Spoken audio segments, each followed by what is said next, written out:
Sajni here, and today we are going to talk about the energy of neediness and how the energy of neediness actually repels things away from us.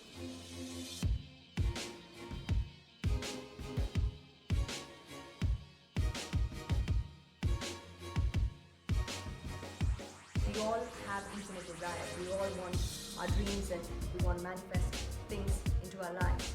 But most of the time, what happens is that we end up operating from a place of neediness, from a place of lack, and which is natural. Every intention or every manifestation starts from the place of needing something or place of resistance. We look at the mirror and we see we don't like what we see in the mirror, and then we want to change it, or we want to develop a fit body, or we look at a bank account and we don't like the state of our account and we want to change that. So everything starts with a resistance, everything starts with a desire. But the problem happens when it remains at that state. Okay, so we'll go deep into the concept of the energy of neediness.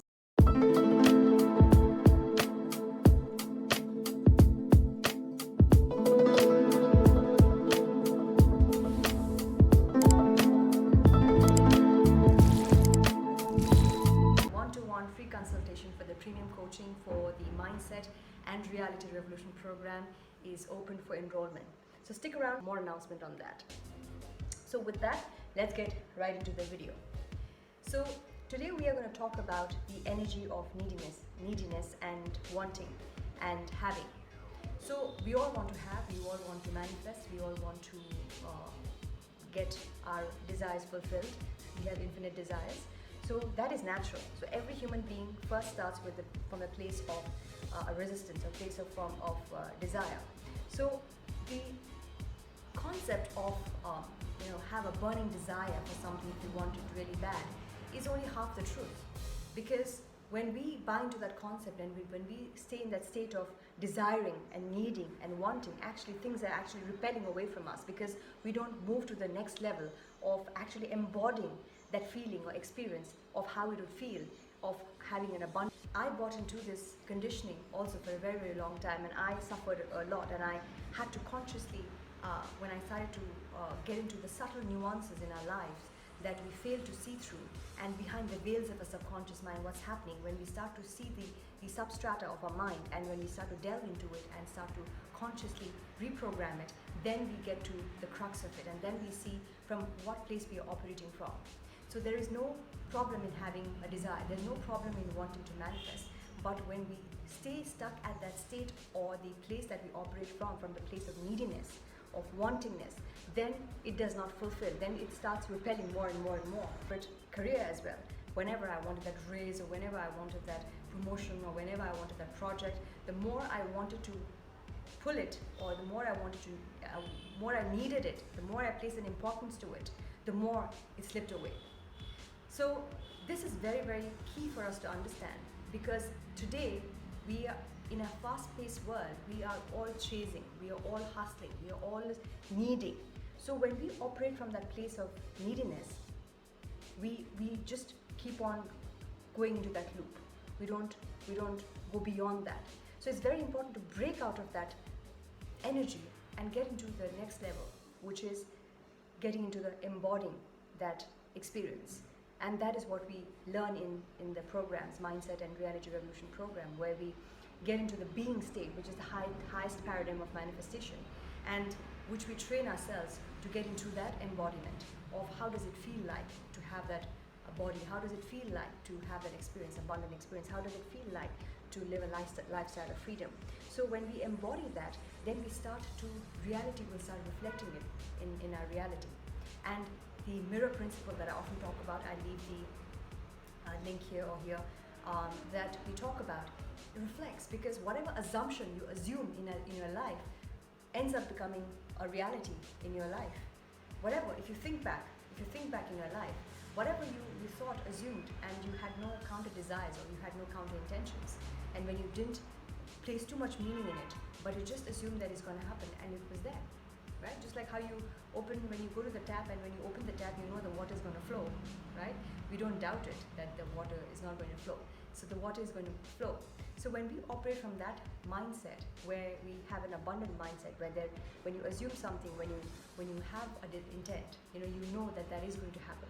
So that is the place that we shift into. But the problem number one is that we have a desire, which is great, but we stay stuck at that point. For example, I look at the mirror and I say, I don't like what I see, which is, I'm overweight, for example, and you want to get to a fit state, right?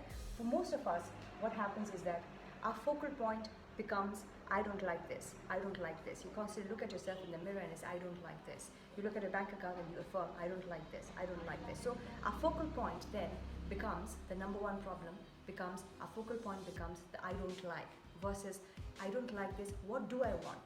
So that jumping the paradigm from I don't like to paradigm of what do I want instead, and then doubling down on that and embodying everything that that person would have, your version of the next version of you that would have,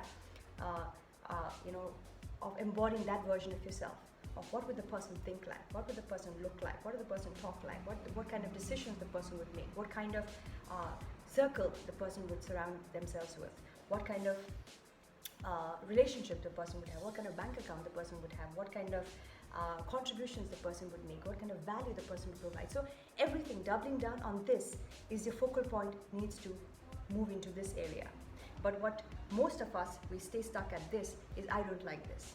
You look at yourself, I don't like this, I'm not good enough, I'm not good at doing this, I'm not, my result is not good, so I'm not worthy enough, I'm not confident enough, I'm not talented enough. Or you go into the comparison mode, and when you see some other person achieve what you've achieved, then you go into that state of resentment, then you go into that resentment state where you kind of resent what the other person has, what you would have, rather than getting inspired and buying into that energy and learning and growing.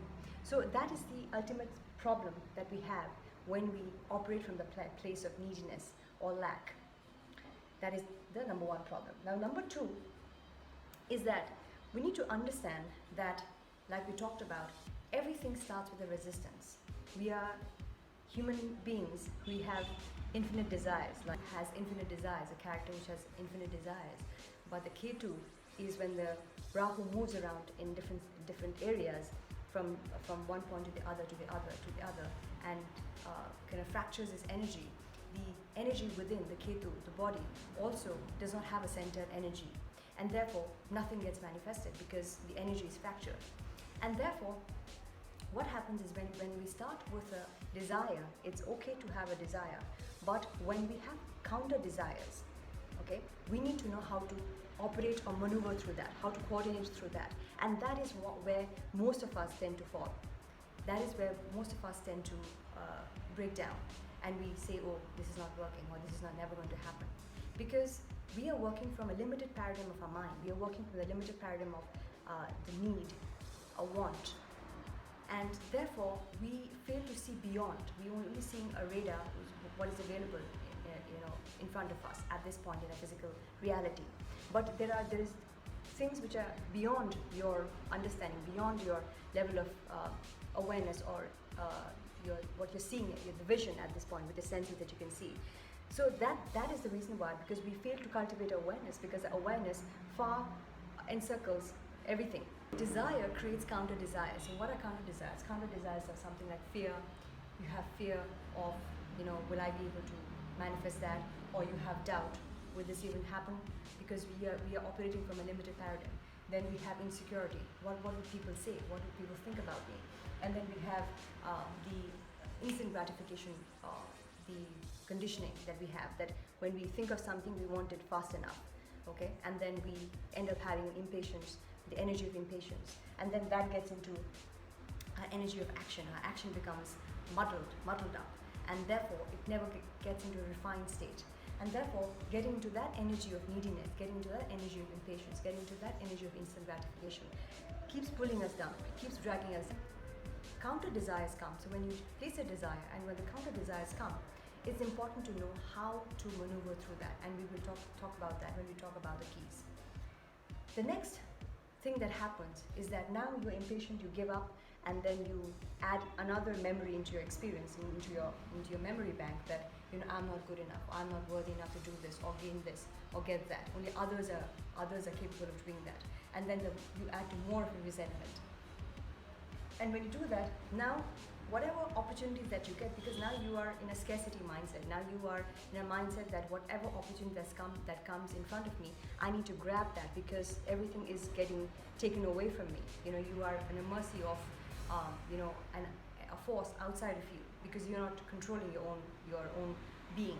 So you are at the mercy of things which are happening outside of you. Your thoughts and feelings, your actions are becoming compulsive, and you try to control more. So you try to control even few things that are happening around you. You try to control so that it goes your way, and therefore when you try to control, the more control you do, the more resistance you build up within, and therefore the more counter desires, more fear, more anxiety builds up, and therefore you start becoming a puppet to that goal, because now to get that goal you are willing to do anything. And therefore when that happens, we get into a very compulsive and reactive state, where if somebody else says something counter to what we think or feel, or we end that paradigm, we start to become very compulsive, we become very reactive, and that gets us down a very wrong rabbit hole. So now let's get to why this happens. Why do we all are conditioned in this energy of neediness, of scarcity, of there is not enough to go around, and therefore we need to be able to grab, we need to be able to compete, we need to be able to pull down each other. The reason why is because most of the times what happens is we are identifying with a limited mind, with a limited body, or the limited possessions that we have. All of these are impermanent, and therefore our infinite being, our awareness, which is non-local, which far supersedes, which is far beyond. We are far beyond our mind, body, and our possessions, little possession that we have. We are far beyond that, and when we don't operate from a core being, core identity, when we talk about identity shifting, identity shifting is not trying to identify with any other things or body or mind or concept or belief. Identity shifting is about getting into a core awareness of a core being, from where all manifestations happen. And that is a place of pure being, from the pure being, because every literature, every Vedic literature, every ancient literature, if you talk about, those have the true jewels, which states that your pure awareness is actually pure bliss, abundance. We are already abundant. That place is non-damageable, it cannot be injured, it cannot be damaged, it can never be destroyed, right? We come from that state. So when we try to understand the subtle nuances of who we truly are, and that is the infinite permanent state of being, when we are able to operate from that place where everything now is in the oneness, and we don't operate from a limited mind of this is my body, and this is my mind, and this is my land, and this is my piece of thing. So when we try to do too much of the encircling of the limited paradigm, then we get too insecure, we become incomplete, our energy starts to become not grounded, and therefore we continuously get into that loop of getting that repelling things away from us, because we are not feeling whole, we are not feeling abundant, we are not feeling blissful enough, because we are trying to put the bliss from something which is only impermanent, which is only farce, which is only a mask, right? So the more the mask we pull off, and the more we disidentify from the body and the mind and the things and the limited paradigm, and the more we operate from the root of the core being of who we are, and operate from that place of providing value, providing assistance, and being of greater oneness, then that is the true paradigm from where everything flows. That is the abundant mindset. So the neediness versus the abundant mindset. So this is the total paradigm, that abundance mindset is something that we don't buy into. We don't think. It's like right now. It's like the survival of the fittest. We are taught, we're conditioned to think that we need to bring down our opponent. We need to compete. We need to hassle, or we need to hustle to get that thing that you want. Right? It's like do or die. Right? So all of these concepts. And we also have the concept of filthy rich. We always resent the rich. We always resent the people who are successful, and that brings us more and more into the core state of neediness, or core state of repelling energy. Okay, so that is why that happens. So now, here are the 3 keys that we can do in order to move from this energy of lack to an energy of abundance, right? So the key number 1 is to have utmost clarity of what you want, who do you want to be, what are the things that surround you when you want to experience whatever experience that you want to experience, what kind of people surround you, what kind of bank account you have, what kind of contribution that you want to make, what kind of health lifestyle that you want to have. Being very, very clear is because if you want to manifest, because we are here to manifest our true core desires.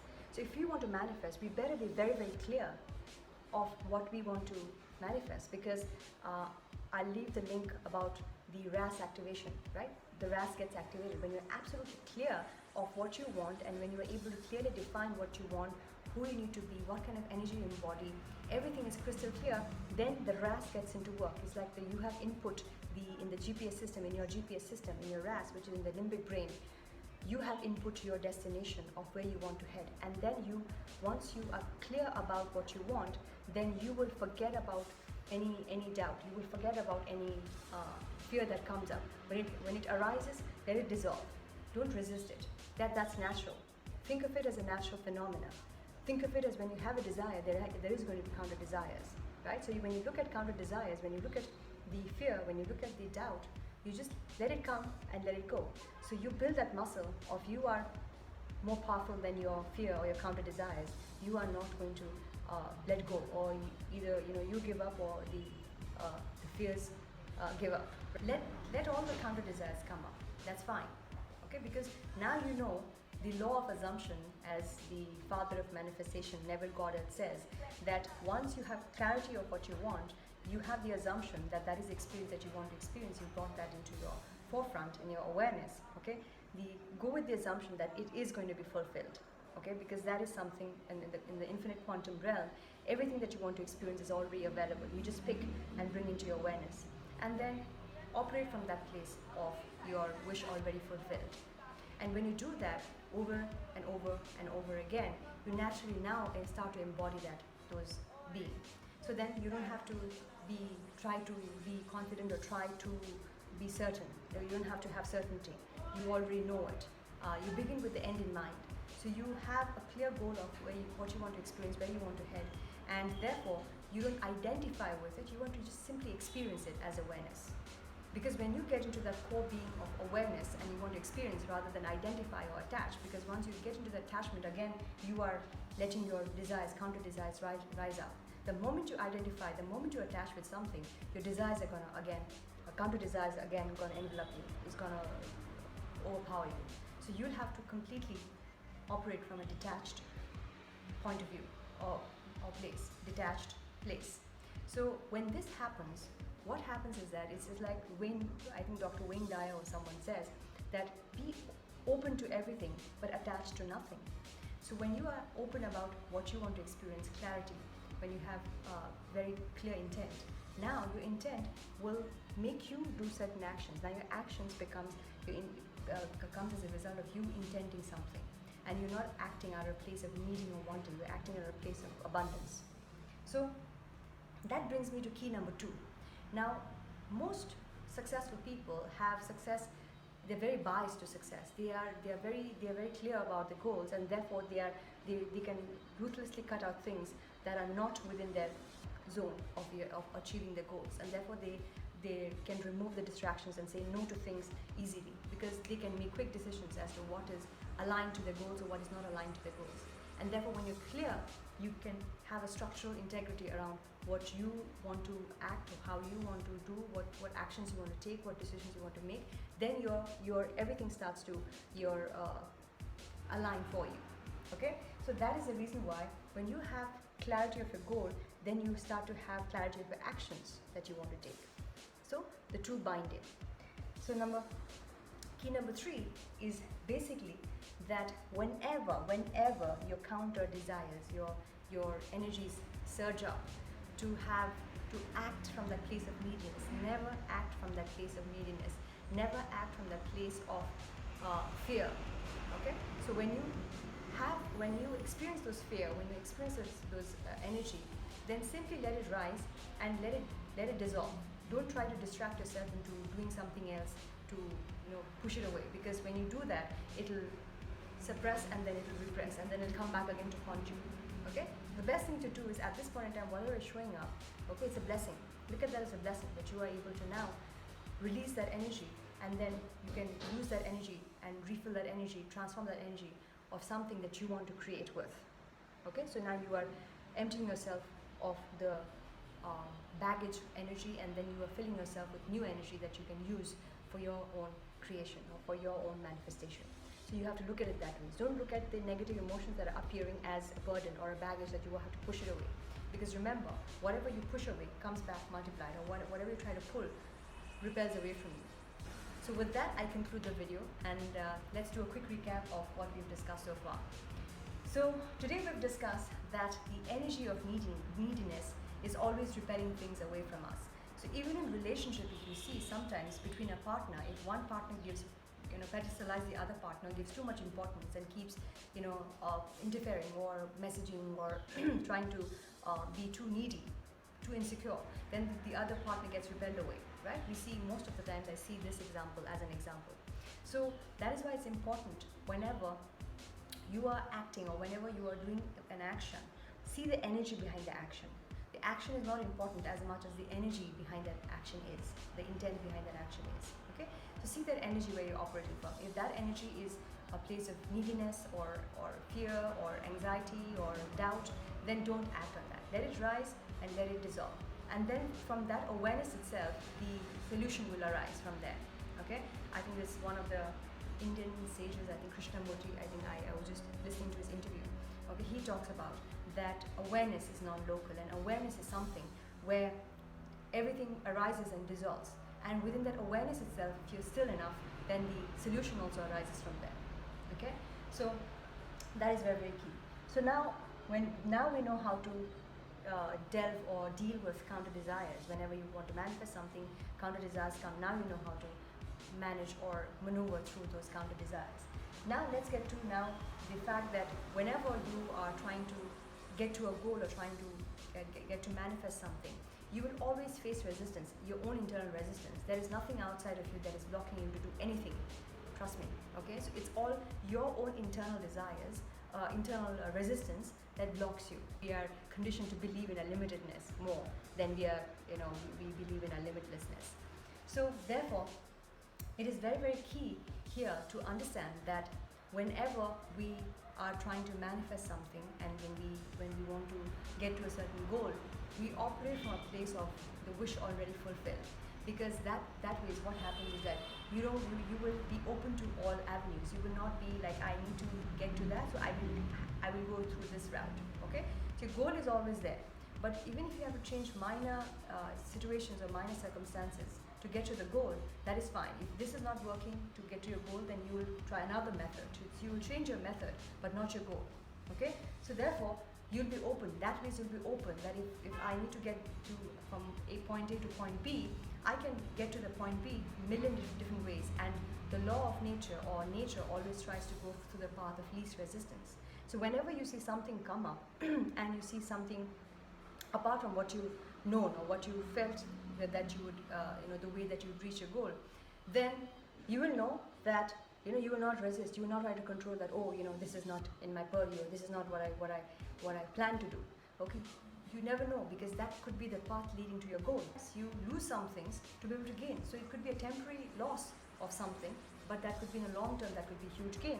But right now, if you envelop yourself or if you dissolve yourself into the fact that I've lost something, and if you continue to stay in that energy, then your destination there will never manifest. Your goal never will manifest. Okay? So therefore, it is very important to come out of this energy of control and compulsion and reactiveness, because that way is what is happening is now you are being controlled like a puppet on strings by that goal, because you're putting that goal or that partner or that thing that you want to manifest on a very high pedestal.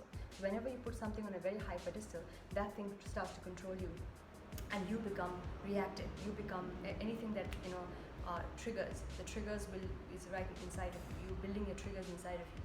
Okay. So instead of that, what we do is we go into the stage of the wish already fulfilled. Whatever counter desires are coming, instead of reacting or trying to push it away, we just let it arise and dissolve, arise and dissolve. Okay? So, and the reason why we have this problem of getting that energy of neediness, or getting that energy of compulsion or impatience, or getting that energy of wanting and never having it, okay, because the neediness energy repels things away from us, is because we tend to identify with a small paradigm of our body and a mind and our little things that we have, the impermanence, versus we being, getting to beyond our mind and body and getting to the awareness level where everything is local, everything is a 0 point. From that 0 point, all the manifestations happen. So if we are able to identify with none of what is impermanent, then we get to a level that is called identity shifting, which we learn in the program.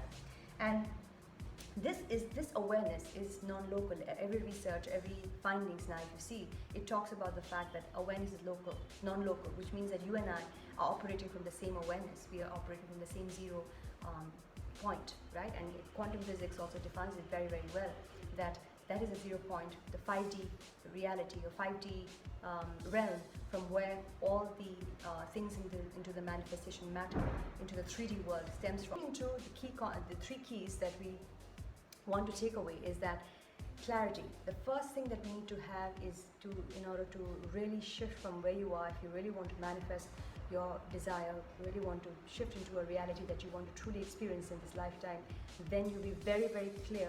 Have clarity of what you want, who do you want to experience, who do you want to become, your version 2.0, right? You don't have to become somebody else again, right? You can be a version 2.1, 1.0, 2.0, so you can keep, elevating your versions, right? Because we're always in a state of being and becoming. There is no constant, there is no arrival. When you reach that 2.0 version, then you get to the 3.0 version, then the 4.0 version, right? You keep on pushing your envelope further, because we keep goals not to acquire that, or not to identify with that, or not to attach to that, but we keep goals to grow. So keep your goals as clearly, as well as defined as much as possible, and then you lay out a plan of how you intend to reach there, of how you want to do there. So the actions and things that you want to do, act, say, decisions, all starts to stem from that place. Okay. Key number 2 is have a structural paradigm of this is my goal. Okay, this is my goal. Now you are the rest of the things that does not align with the goal is a distraction. You remove that ruthlessly. Right? Okay. Number 3 is that never act from a place of neediness. Never act from a place of fear or doubt or greed, because what happens is that energy will repel the goal further away, because now you are in a reactive mode, you are in a compulsive mode. Instead, when that arises, okay, let that arise and dissolve on its own, because you are operating from a place of awareness. Don't resent or control or try to negate it. Okay, so I sincerely hope this was helpful, and if you're new to this channel, please don't forget to like, comment, subscribe, and hit that little bell icon so that you can be notified every time I put up a new video. And do please place a comment of what do you think about the video and what are some of the takeaways for you. It'll help me build up onto the next video. Okay, so thank you so much. What the Mindset and Reality Revolution program really is it's one of the highest paradigm of manifestation. So there are 3 paradigms of manifestation, which is the having, the doing, and the being. So when we get to the being state, or in quantum physics, it's also called the identity shifting, because everything is in the state of being and becoming. So when we embody the state of beingness, then naturally the having and the doing falls into place. What I realized in my years of understanding and practicing and manifesting and studying neuroscience and quantum physics, what I understood was that it's never about the techniques, because technique is just the doing paradigm, or wanting to having paradigm, because the more you're wanting to have or want or get, the more you're stuck into that loop. The idea is to elevate into that awareness or that beingness state, where things start to fall into place, the ideas start to come, things start to manifest for you effortlessly, right? Because we learn the principles, or we learn to work with the laws of nature, where we go through the path of least resistance. We understand the universal principles of balancing, of being and doing, action and non-action, effort and surrender. So these are some of the powerful principles which we include in the program that can help you boost your manifestation, boost your awareness, boost your clarity, boost your productivity. So things start to open up for you. And so the Mindset and the Reality Revolution program is designed in such a way that it helps you to elevate to that state, ideal state, or the being state that you envision to become, and therefore you effortlessly attract the things that you want to do or have. I'm also super excited to announce that I started the one-to-one interaction for the premium coaching for the Mindset and Reality Revolution program. And so the enrollment link, I'll leave it in the description and in my Instagram bio. So both the links are there. So I can't wait to have an interaction with you and see how we can work together. So I hope to see you there, and thank you so much for watching. Until next time.